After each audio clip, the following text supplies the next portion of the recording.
sejak kebangkitannya, ulama bersama pengikut-pengikutnya istiqomah dan setia, jaga akidah dan sunnah Rasulnya. Alhamdulillah segala puji baginya, ulama bersama pengikut-pengikutnya istiqomah dan setia, menjaga agama manusia dan bangsa. Mari kuatkan niat kita, kita bulatkan tekad kita, terus lanjutkan amal kita, mengembangkan hikmah kita. Assalamualaikum warahmatullahi wabarakatuh.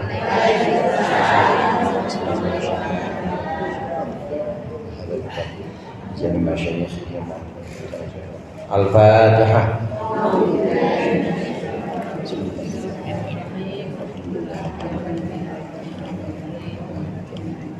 Iyyaka na'budu wa iyyaka nasta'in.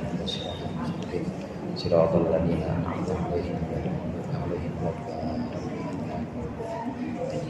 Bismillahirrahmanirrahim. Alhamdulillahil mu'allimit thullabi wa musahhilil khairi liman yata'allamu.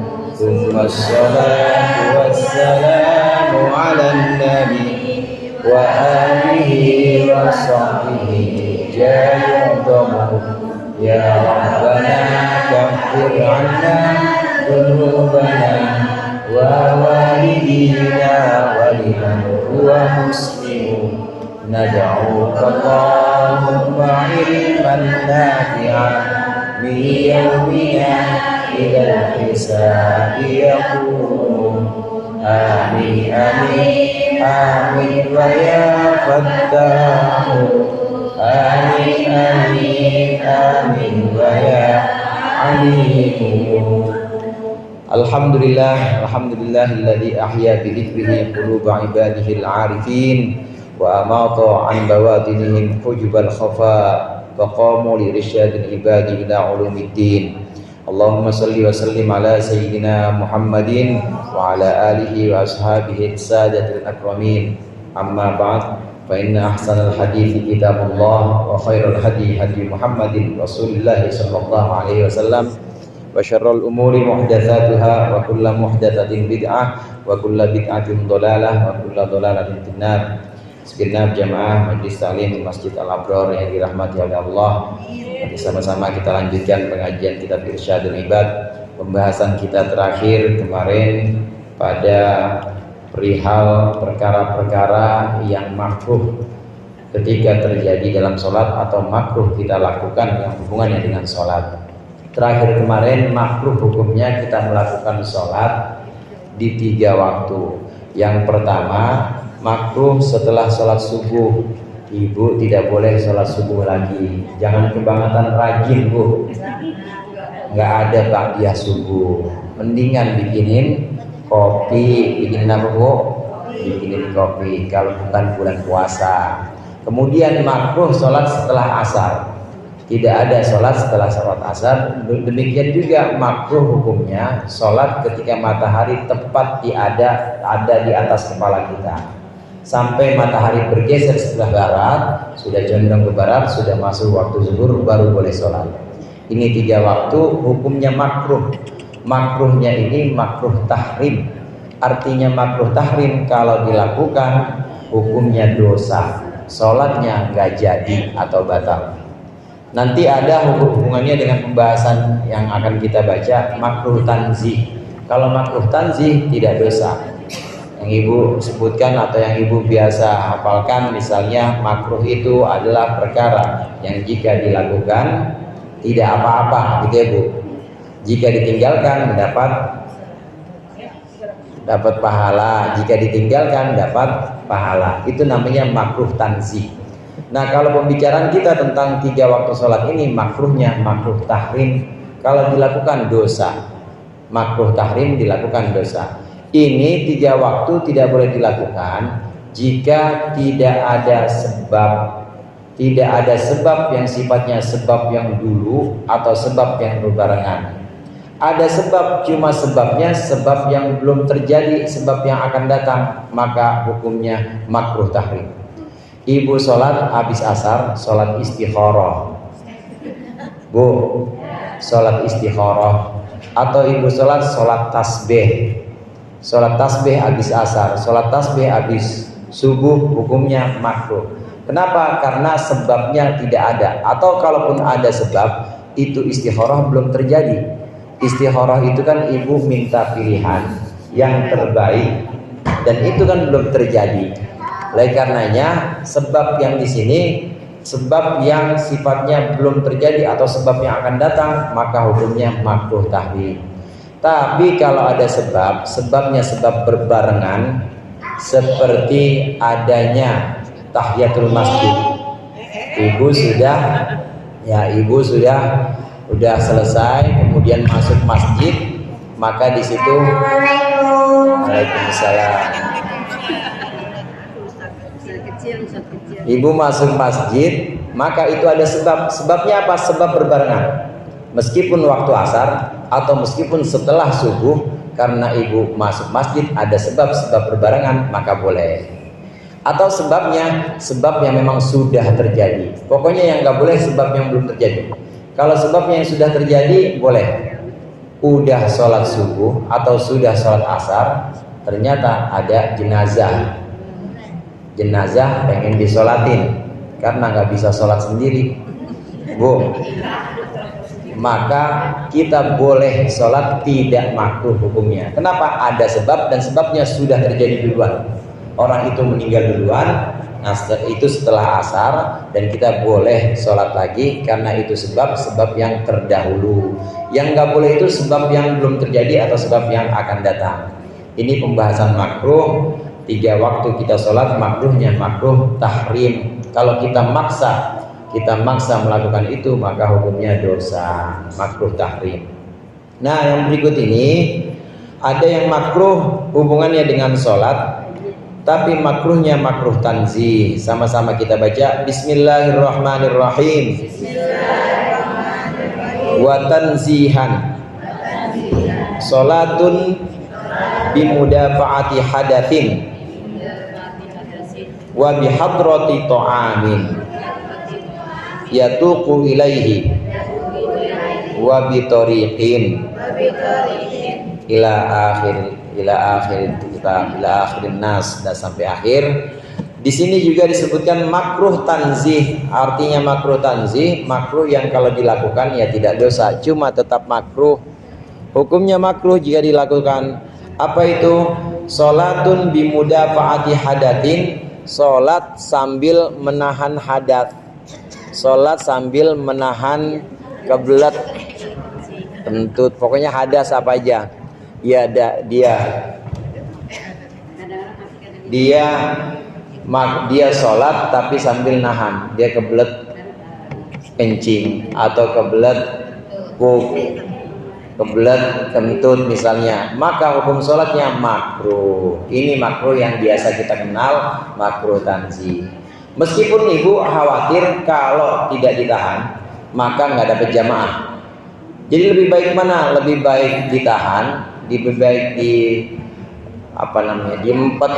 Iya, lebih baik ditahan atau lebih baik dituntaskan? Lebih baik dituntaskan, meskipun kita luput jamaahnya, karena hukumnya makruh. Menahan hadas, baik hadasnya menahan hadas, baik buang air kecil, buang air besar, atau hanya sekedar buang angin saja, hukumnya makruh. Ibu-ibu jamaah rahimakumullah, ini boleh kita tuntaskan, artinya boleh kita batal di sini ya, keluar, namanya dia keluar kan wajib batal. Udah keluar anginnya, ini enggak kita tahan, boleh biarin aja, jangan ditahan-tahan daripada sakit perut, dibuang aja boleh. Kalau waktunya masih luas, kalau waktunya sudah sempit, maghrib jam 6:30, ibu baru sholat asar jam 6:25. Bukan ibu-ibu sini sih ya, sono ibu-ibu ya, ibu-ibu dari Tanjung Priok. cuma pindah kampung dukuh. Dia sholat jam setengah 6, jam setengah 7 kurang 5, padahal setengah 7 udah maghrib. Nah kalau yang seperti ini maka dia harus nahan aja. Kenapa? Kalau seandainya dituntaskan wudhu lagi habis waktunya. Ini makruh menahan hadas ketika kita sholat.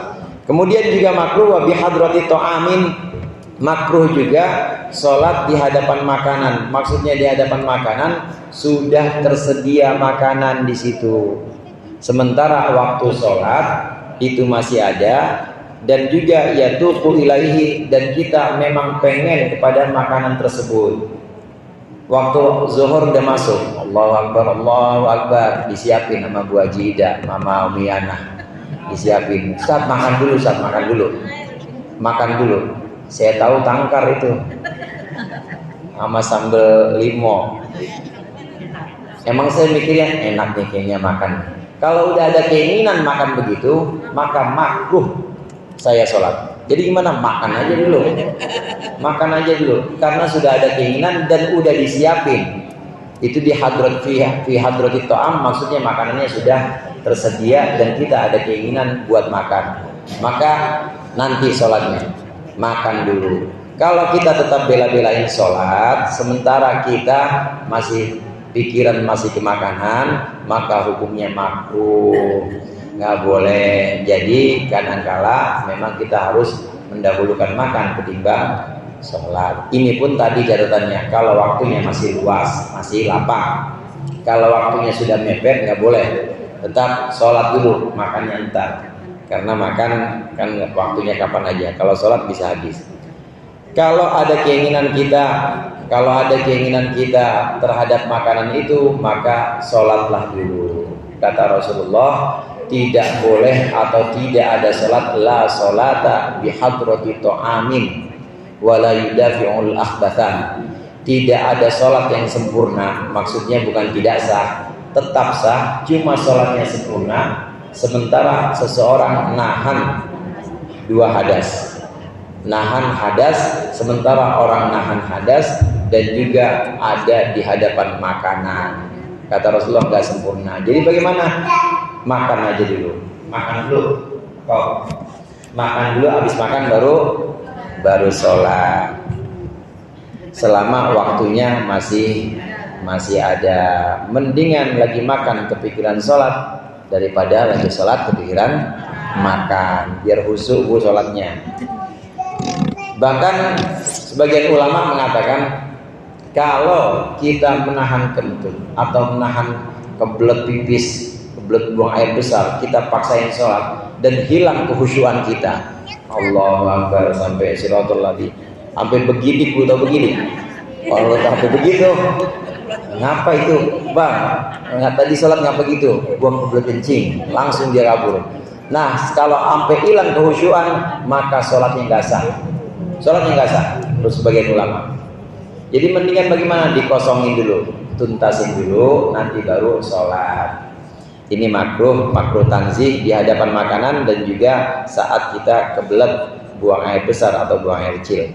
Kemudian wabitorikin, dan juga makruh sholat di jalanan. Udah jelas, masjid ada, langgar banyak.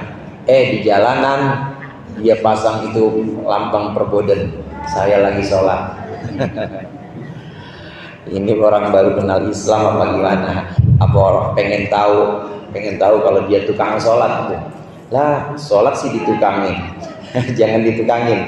Nggak boleh sholat di jalanan, hukumnya makruh. Selama masih ada tempat-tempat yang memang diperbolehkan atau lebih utama sholat di sana, di masjid, di musola. Ada yang mengatakan bahwa bitorikin di sini yang dimaksud adalah satu jalan. Hubungannya dengan pembahasan dengan kata yang berikutnya. Wa fi bitorikin fi bunyanin. Wa fi bunyanin, di dalam bangunan. Yang dimaksud bangunan di sini, Bu, ini sholat dia di atas bangunan, di atap sholatnya. Cuma atapnya bukan atap yang kayak begini. Ini Al-Abror, Bu. Ya, Masjid Al-Abror kemudian pengen adain perluasan, cuma nggak mau pakai jalan, Jadi bikin apa? Dia bikin dak. Dia bikin dak, cuma daknya ada di atas jalan. Ada di atas jalan, maka hukumnya makruh sholat di situ. Maksudnya di bangunan, itu di bangunan yang memang ada di bawahnya ada jalan, itu hukumnya makruh. Ibu sholat di rumah di lantai 2, cuma bukan di ruang utama. Sholatnya ada di dak, dan dak itu ada di atas jalan. Balkon, bu, balkon. Cuma balkonnya itu ada di atas jalan. Hukumnya makruh. Makruh. Lagi pula kalau orang lewat kelihatan, Ustazah di sholat ya. Kelihatan semua, kelihatan. Maka tidak, ya, di sini dilarang, artinya hukumnya makruh kita sholat di atas bangunan. Kemudian juga wa maqbaratin, dan sholat di kuburan. Sholat di kuburan, bu, pernah sholat di kuburan? Jangan coba-coba. Sholat di kuburan hukumnya makruh, makruh tanzih. Ini kalau kuburan yang suci, maksudnya kuburan yang suci memang ketahuan nggak ada najis dan kita pakai sejadah atau pakai tikar, hukumnya makruh. Kalau kuburannya kotor, ya malah haram jadinya. Kalau kuburannya suci, hukumnya makruh. Yang dimaksud dengan sholat di kuburan ini sama juga hukumnya makruh. Mau dia sholat jenazah, nyolatin orang, tinggalan, Ustaz saya tadi kagak sholat di masjid, keburu masuk, keburu dikubur, saya sholat aja di atas kubur, makruh bang hukumnya, bilangin gitu, makruh. Terus gimana Ustaz? Sholat goib aja, bu. Sholat apa bu? Sholat goib aja, kuburannya dipandan, sholatnya di labror, madepnya tetap madep sini kiblat, jangan madep pandan. Namanya sholat goib, meskipun jenazahnya ada bukan di arah kiblat, tetap kita madepnya madep kiblat. Jenazahnya, mayatnya ada di sebelah timur, ada di Surabaya misalnya. Kita sholat di sini boleh sholat gaib, madepnya tetap madep kiblat, jangan madep Surabaya misalnya, kewetan jangan. Jadi kalau sudah terlanjur dikuburkan, jangan kita sholat di atas kuburan, hukumnya makruh. Atau bukan menyolatkan mayit itu, tapi kita sholat aja udah, kita sholat di situ, sama juga hukumnya makruh. Baik menyolatkan mayit yang ada di dalam kuburan, atau kita sekedar sholat aja, maka itu hukumnya makruh. Di hadapan kuburan atau di samping kuburan, samping, benar-benar samping, ini hukumnya makruh. Kalau sudah terhalang bangunan maka hilang, atau kalau sudah tidak sejurusan tidak searah dengan kuburan, maka tidak makruh lagi. Kita tahu beberapa masjid misalnya bu ya, di Bacang, ibu tahu Bacang? Iya, itu pun tidak searah, nggak apa-apa itu, nggak searah dengan arah kiblat, di sampingnya boleh, dan sudah terhalang dengan bangunan, tidak sholat langsung di kuburan itu. Yang makruh di sini kalau sholatnya langsung di kuburan. Ini yang tadi kita sempat singgung, sawaun asalla ilal qabri am alaihi am bijanibihi. Sama juga dia itu sholatnya menghadap ke kuburan atau mensolatkan mayit atau hanya sekedar di samping mayit, sama-sama hukumnya makruh. Jadi jangan kita coba-coba sholat di atas kuburan, hukumnya makruh. Penyelesaiannya atau solusinya, kalau kita mau sholat, namanya sholat gaib. Sholat gaib itu boleh ketika jenazahnya tidak hadir, lawannya gaib itu hadir.